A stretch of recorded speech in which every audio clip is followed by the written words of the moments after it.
So you have your new film is coming out. Yes. Jeff Who Lives at Home with Yes. Ed Helms and Jason Segel. Yes, it comes out March 16, and we're super excited. It's kind of this, I guess, kind of an oddball, heartfelt comedy that's about cynicism and optimism and wood glue and destiny. And it's kind of the favorite movie we've made. I feel like we've been waiting 5 years to make this movie, so I'm glad I got to make it. When I first met you, you were just having a short at Sundance, maybe like 10 years ago, Right. and now it's like 10 years later. What do you wish that you were able to sidestep over the 10 years to get to sort of the heart of the fun movie making that you're doing now?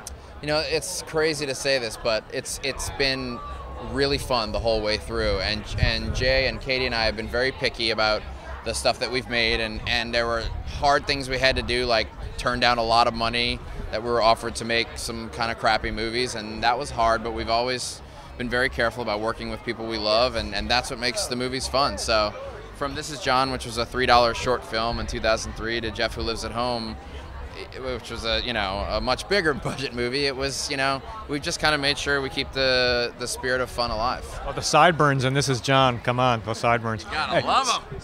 So working with your brother, it could easily go the way of the Oasis brothers, where you guys are beating the hell out of each other, but it hasn't. What keeps you guys together? Not yet.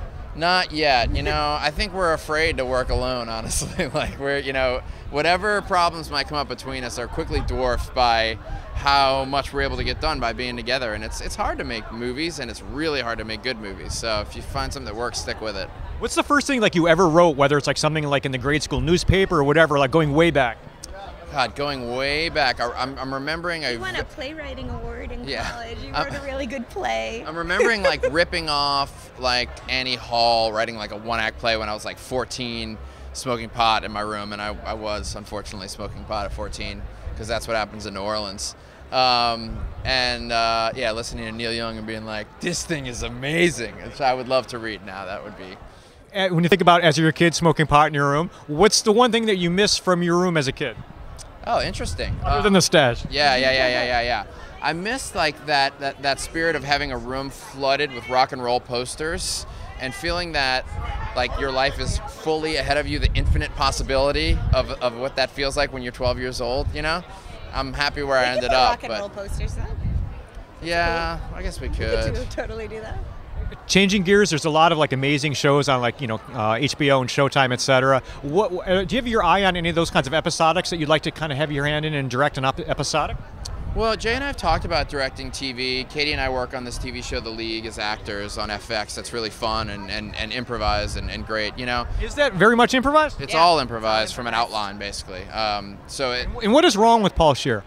Everything and nothing, and that's what makes him wonderful. Yeah, most everything. Exactly.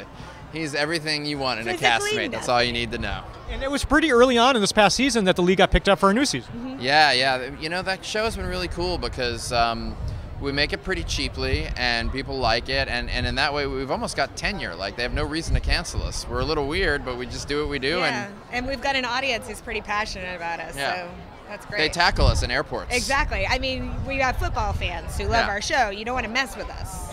And what does taco smell like? I'm thinking like really bad cologne. Oreo cookies. Well, it depends on the day, and this is more of a 3-hour conversation, honestly. But I would say in general, John LaJoie is very un-taco-esque. Oh, yeah. Yeah. He is well-groomed and smells delicious. Which means he should win an Oscar because he really stretches for the role. And last question for you. If you were to direct a biopic of a musician that you were a personal fan of, past or present, what musician biopic would you like to direct? I would direct a biopic of our favorite musician, Kevin Gant, that my brother did a little documentary on. He's got like the heart of a lion, and it's the weirdest singer-songwriter I've ever met. Is there any musical legend that would be along those lines in terms of that style of music that you also have your eye on?